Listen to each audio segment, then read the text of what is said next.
De regreso, gracias por continuar con nosotros aquí en Mega Noticias TVC y saludamos esta tarde al doctor Héctor Jaime Ramírez, secretario de la Comisión de Salud y profesor honorífico de la División de Ciencias de la Salud de la Universidad de Guanajuato. Doctor, muy buena tarde, ¿cómo estás? Muy buenas tardes, un placer saludarte. Estamos igualmente, estamos ante una nueva ola, la famosa tercera ola que pues parece que está nuevamente impactando y que va a impactar de manera importante en el país en contagios y en hospitalizaciones. ¿Es así la situación? Sí, buenas tardes. Efectivamente, es un tema complejo el que estamos enfrentando hoy, pero no es nada novedoso. Lo más novedoso es la falta de planeación, como ha estado ocurriendo desde que inició esta pandemia, mi estimado. La falta de planeación, ¿en qué sentido? ¿Por parte de la autoridad, por parte de los mismos ciudadanos? ¿Dónde está esa falta de planeación? Pues mira, primero ya sabíamos que para estas épocas iba a haber un mayor número de contagios y no nos preparamos como gobierno, porque es una obligación de salubridad general y del gobierno federal, el tener, por ejemplo, un mayor número de pruebas. Hace un momento escuchaba con atención cómo te decían los médicos, bueno, pues es que dicen que no hay problemas porque no hacen pruebas. Todavía seguimos con una tasa promedio de 3 pruebas por cada caso infectado. Además, hoy tenemos ya una variante que tiene una tasa de infección 8 veces mayor que la tradicional que tuvimos en la primera ola.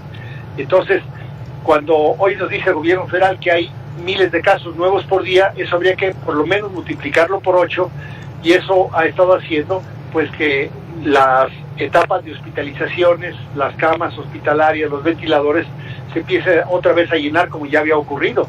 Pero esto ya sabemos que la etapa máxima de contagios va a ser alrededor del 16-17 de agosto, que la etapa máxima de número de muertos va a ser alrededor del 6 o 7 de septiembre. Es decir, eso ya estaba modelado, porque ya conocíamos lo que estaba ocurriendo, y ya a 1 año y medio no nos puede llamar a sorpresa lo que está pasando, ¿ves? Lo que llama muchísimo la atención es que no hayamos tenido las maneras de provisiones.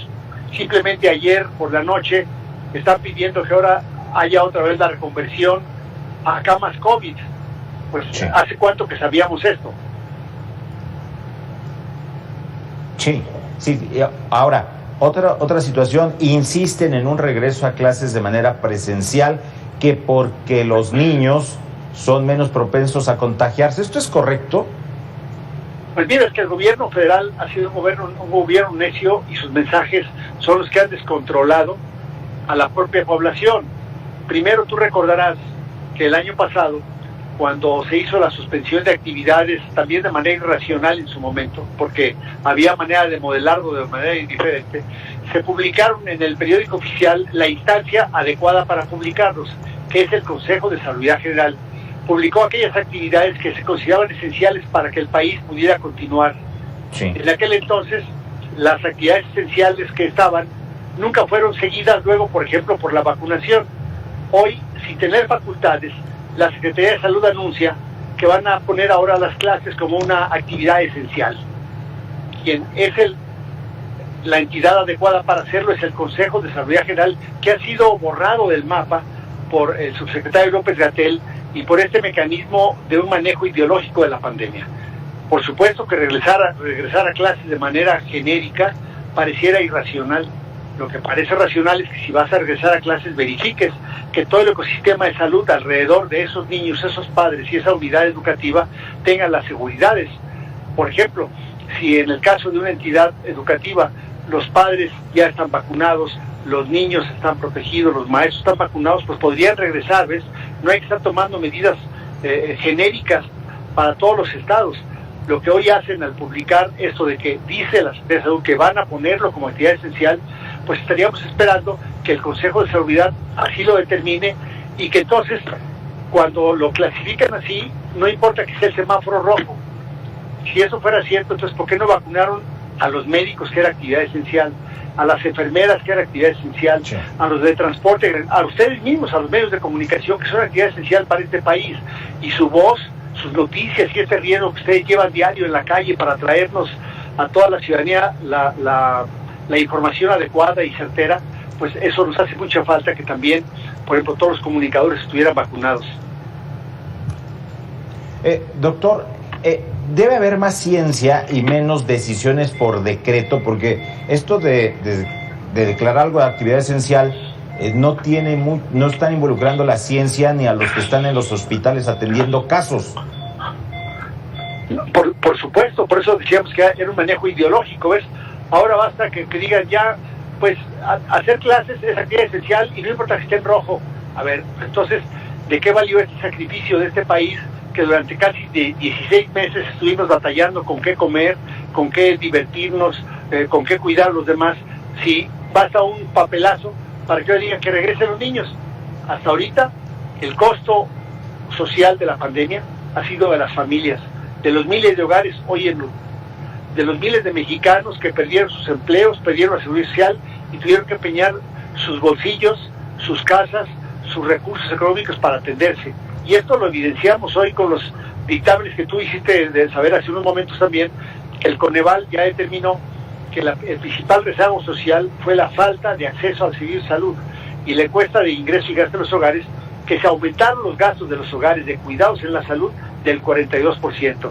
Entonces es muy fácil desde la política del gobierno federal echar la culpa a la población, decir las cosas tan simples cuando ellos no están pagando el precio de esta irresponsabilidad gubernamental. ¿Recomendarías, doctor, regresar al origen de todo esto, lavado constante de manos, uso de cubreboca, gel y guardarse lo más que se puede en casa? Eso es lo básico, es eso no vacunado. Es decir, todo el mundo puede recomendar esto que es básico para la gente que gana tan poco, que tiene que salir a buscar su manera de vivir, ¿ves? O sea, también me parece tan irresponsable que el que desde un carro último modelo, desde su departamento de lujo, quiera recomendar que nadie salga a la calle. Pues él tendrá con qué comer, pero hay gente que no, y hay gente que el gobierno tiene que apoyar para que pueda subsistir. Ese tipo de apoyos tampoco han sido dados por el gobierno federal. Un último detalle que vale la pena enfatizar, porque tú lo comentaste al final. Dice Hugo López-Gatell que recomienda a los gobernadores que vuelvan a poner las camas COVID. ¿Acaso ya se le olvidó que los gobernadores ya no tienen hospitales? Que le recomiende al director del INSABI que los hospitales de Sinaloa, que hoy, en Sinaloa hay hospitales del IMSS, hay hospitales del ISSSTE, hay hospitales de Pemex, hay hospitales de la Defensa Nacional y hay hospitales del INSABI. El gobernador ya no tiene atribuciones para manejar los hospitales. Entonces que le diga al INSABI que se ponga las pilas. Porque también cuando les conviene empiezan a aventar la bolita, a echar la culpa que el presidente municipal no cierra la circulación de las gentes, no modifica el libre tránsito, que el gobernador no hace las cosas, cuando es el gobierno federal hoy el responsable tanto del manejo de la pandemia, del manejo de la epidemia, con el manejo de los recursos en todo el territorio nacional. Quizás con salvaguarda de 6 estados, Aguascalientes, Guanajuato, Tamaulipas, Chihuahua, Jalisco, que son entidades en las cuales el gobernador sigue teniendo el papel rector porque no aceptaron entregar la infraestructura hospitalaria y de servicios médicos al INSABI. Doctor, por último, una nueva recomendación ante cualquier síntoma, que es quedarse en casa, buscar hacerse una prueba, ir a un médico o guardarse. ¿Qué es lo que debe hacer la población?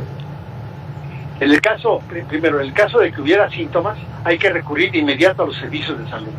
Ese mensaje que mandó la Federación al principio de la pandemia, que guárdate en la casa lo más que puedas y márcanos para ver si vas a un hospital o no, causó que más de la mitad de los muertos de la primera ola murieran en su casa por falta de servicios. Hoy no. Si hoy tienen molestias, tienen síntomas, estuvieron en contacto con alguien que sospecha que puede haber sido COVID, que de inmediato acudan al servicio de salud más cercano para que les hagan la prueba y verifiquen que no tengan esta enfermedad. Si alguien se sabe que tuvo esta enfermedad, la prueba es positiva, pero no tiene síntomas, que se ha confinado en su casa para que no contamine a más personas.